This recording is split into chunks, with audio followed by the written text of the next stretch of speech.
Jangan menilai buku dari sampulnya. Ini adalah perkataan yang sering banget kita dengar dan analogi yang sering banget dipakai di mana-mana. Tapi kenyataannya adalah dunia itu menilai buku berdasarkan sampulnya dalam konteks komunikasi. Ini hal yang penting banget buat diperhatikan. Analogi dari jangan menilai orang dari tampilannya atau buku dari sampulnya, itu menurut gue pribadi adalah sebuah penilaian yang sedikit idealis. Yes, gue nggak bilang ini hal yang salah. Tapi terkadang kondisi idealis tersebut itu hanyalah bagi lo sebagai seorang yang memiliki mindset jangan menilai orang dari pakaiannya atau menilai buku dari sampulnya.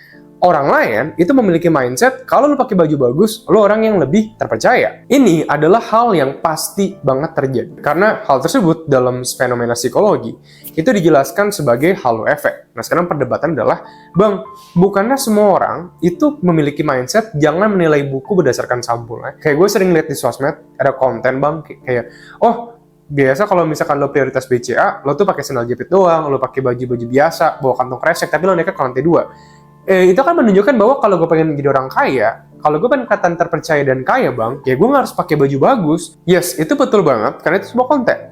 Sekarang gini, dalam fenomena psikologi, ada sebuah penelitian psikologi yang disebut sebagai penelitian halo effect. Apa sih itu halo effect? Halo effect itu menjelaskan bahwa pada dasarnya, manusia itu menilai orang berdasarkan atribut-atribut yang pertama kali dia lihat. Okay. Dan atribut-atribut tersebut itu bakal melambangkan berbagai atribut-atribut lain tentang diri dia. Kalau misalkan bang, itu sedikit pusing buat gue pahamin, kayak maksudnya itu apa? Gini, kalau misalkan lo ngeliat orang dengan pakai baju yang rapih, dan dia pakai parfum, wangi, kemungkinan besar lo bakal menganggap dia orang yang mapan. Contoh, misalkan lo ketemu di kafe. Oke, misalkan lo ketemu di kafe, dan lo ngeliat orang yang kayak gitu. Banyak orang yang mikir kayak, wow, gue nggak boleh menilai orang berdasarkan sampulnya. Tapi pertama kali yang masuk ke pikiran gue ketika gue ngeliat dia adalah dia orang yang kayaknya udah mapan, punya karir, atau mungkin dia anak orang kaya, atau mungkin dia sendiri orang kaya. Tapi kalau misalkan lo ngeliat orang dengan pakai bajunya, misalkan pakai baju yang simple, pakai sandal jepit doang, pakai celana yang kurang rapih, ya kan, dan dia lewat depan lo, dan dia kayaknya nggak terlalu wangi, bahkan bau ketek, lo bakal menilai bahwa dia kayaknya orang yang memiliki karir, nggak berpendidikan, dan kayaknya nih orang, dia orang kayaknya nggak banget deh, nggak memiliki dunia profesional misalnya. Nah, itu adalah hal-hal yang masuk pertama kali ke dalam pikiran lo. Oke, ini adalah realitas dunia. Banyak orang yang sering ngajarin kita buat bersifat idealis, dimana kita diajarkan untuk, oke, lo nggak usah mentingin pakai pakaian lo apa, lo jangan mikirin semua hal tersebut, karena intinya kalau lo pengen jadi kaya, lo nggak perlu pakai baju-baju yang sekaya kayak gitu. Kayak bener banget. Kalau lo pengen jadi kaya, ya lo fokus kerja. Tapi kalau misalkan lo pengen menuju kaya dan lo harus bekerja, otomatis bakal ada banyak banget fenomena-fenomena yang misalkan perlu lo laluin. Entah itu meeting, presentasi bisnis, kerja, wawancara kerja, atau mungkin lo harus ketemu sama partner lo, ya kan, dan lo harus meyakinkan dia, bargaining, negosiasi, dan semua itu nggak mungkin banget lo lakuin dengan pakai baju yang disebut dengan baju nggak rapih. Ini hal yang penting banget. Ini karena gue bilang sebagai komunikasi itu bukan cuma terdiri dari kata-kata yang lo sampaikan, tapi juga dengan pakaian yang lo pakai, wangi-wangian yang lo gunakan, dan intonasi dan tone suara lo. Contoh, mari kita pakai perspektif dari seorang pengusaha, pebisnis. Oke. Lo mau ketemu nih sama seorang founder dari digital agency yang dimana dia bakal menghandle sosmed dari perusahaan lo. Oke. Dan pas dia datang ketemu sama lo, impresi pertama dia tuh pakai baju yang gak rapi, pakai celana yang ibaratnya udah acak-acakan, rambutnya juga acak-acakan, terus juga dia misalkan bau ketek. Lo pasti bakal mikir, ini beneran, ini foundernya, ini beneran nih orangnya, ini orangnya kayaknya nggak menghargai gue ya, dia beneran nih seorang pengusaha. Yang bakal muncul di otak lo adalah itu yang pertama. Okay? Daniel Kahneman dalam buku Thinking Fast and Slow menjelaskan ada 2 sistem berpikir.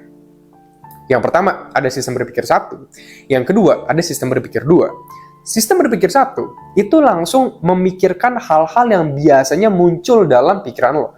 1 tambah 1, 2. Jeruk itu manis misalkan. Terus, tambah lagi misalkan 2 tambah 2 itu 4, ya kan? lo nafas, lo kan nggak sadar nih sekarang nafas, tapi lo kan nafas. Nah itu sistem berpikir satu. Jadi sistem berpikir satu itu mengelola informasi yang nggak perlu energi banget untuk lo mengelolanya. Entah jalan kaki, entah misalkan bernafas, entah misalkan apa. Tapi kalau sistem berpikir dua, itu lo perlu effort dalam memikirkannya. Contoh, misalkan lo itu harus ngitung persoalan matematika yang lebih kompleks. 23 kali 25. Ya terus mikir. Oke. Contoh, misalkan lo dibilang, bro, kalau menurut lo pribadi, warna apa yang paling keren dan melambangkan elegansi? Nah, lo harus mikir sedikit. Oke. Tapi kalau misalkan, bang, ini benar gak sih? Legit gak sih? Pemikiran sistem 1 sama sistem 2? Sekarang gini, lo jalan sekarang, lo jalan kaki keliling-keliling di rumah lo, dan lo coba, ya, lo lagi jalan, lo hitung 23 kali 25. Kalau lo bisa ngelakuin perhitungan tanpa berhenti, tanpa diem dulu baru lo mikir, berarti lo bisa mengaktifkan dua sistem berpikir itu dengan efektif. Tapi mayoritas manusia cuma bisa salah satu doang. Kalau dia lagi mau mikir berat, dia harus diam dulu. Makanya kalau lagi nyetir, ya kita harus mikir berat, kita diam dulu. Baru kita bisa lanjut nyetir. Nah, dalam konteks pakai baju, yang bakal terjadi ketika lo melihat orang adalah mereka bakal masuk ke dalam sistem berpikir satu lo. Langsung diterima, serep. Langsung tuh. Semua yang terjadi dalam diri dia, wangi-wangian dia, pakaian yang dia pakai, muka dia, rambut dia, semua bakal dicerna oleh sistem berpikir satu lo, dan dari sanalah lo bakal mengkaitkan hal-hal tersebut dengan atribut-atribut tertentu. Kalau misalnya dia pakai baju nggak rapih, ya berarti dia nggak punya karir misalkan, dia kurang terpercaya, dia nggak cerdas, dia nggak intelektual, dia nggak memiliki dasar pemikiran yang kritis, jadi banyak hal. Okay. Dalam komunikasi, ini juga didukung dengan teori namanya perseptual persepsi. Apa sih itu perseptual persepsi? Gini, ketika lo melihat seseorang, lo tuh bakal bisa mengelola apa yang lo pikirkan tentang dia dari proses persepsi. Contoh, lo ngeliat orang mukul orang lain. Persepsi lo kan orang tersebut pasti, ini orang agresif banget ya, nggak bisa nahan emosi banget ya, kayaknya orangnya emosian parah ya. Itu adalah pembentukan persepsi. Lo ngeliat orang yang lagi jalan misalkan, dan dia misalkan pakai baju, keren, jas, bawa-bawa koper. Wah, ini orang kayaknya jangan-jangan pegawai bank. Wah, ini kayaknya petinggi deh, CEO deh. Nah, itu adalah perseptual persepsi. Nah, bang, tapi kalau gue udah kenal temen gue, bang, lama-lama, kayaknya yang awalnya dia ternyata, wah, pakai tasnya mewah, apa segala macem, taunya dia orang susah, bang. Susah banget deh secara finansial. Nah, itu berarti kan bohong tuh, bang, persepsi gue. Bener. Itu adalah gue sebut sebagai persepsi dan perseptual persepsi. Apa bedanya persepsi dan perseptual persepsi? Perseptual persepsi adalah persepsi awal yang lo miliki akan seseorang berdasarkan aroma dia, pakaian yang dia pakai, cara berbicara dia, dan apa yang dia bicarakan. Apa yang lo lihat, baju dia, pakaian dia, rambut dia, muka dia, segala macam cara dia jalan, itu adalah perseptual persepsi yang bisa lo analisa dari 5 indera lo. Oke. Kalau persepsi adalah perseptual persepsi yang bergerak seiring waktu, jadi persepsi lu bakal berubah, lebih matang lagi, kira-kira dia ini siapa. Nah, tapi kendalanya adalah, yang pengen gue bilang dalam video ini, kalau misalkan emang lo lagi mau wawancara kerja, lo mau ketemu pasangan, lo pengen ketemu gebetan lo, bahkan ini fatal banget. Dan misalkan lo pengen negosiasi bergening bisnis, perseptual persepsi adalah konsep yang wajib kita perhatikan. Karena ketika lo baru ketemu sama seseorang dan lo memiliki idealis dari gue nggak mau pakai baju keren dan gue nggak mau kelihatan kaya, gue intinya yang penting gue bisa beli apapun yang gue mau kok, gue ada dompet gue bisa apa segala macam.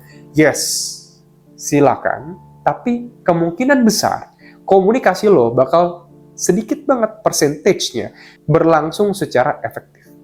Oke.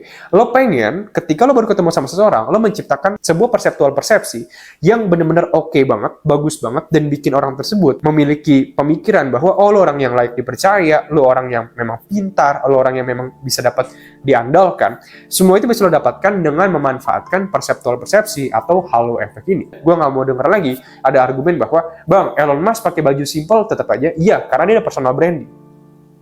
Bang, misalkan Raffi Ahmad pakai baju simpel tetap aja, iya karena dia personal branding. Bang, kayaknya sih ini, ya karena dia lo kenal.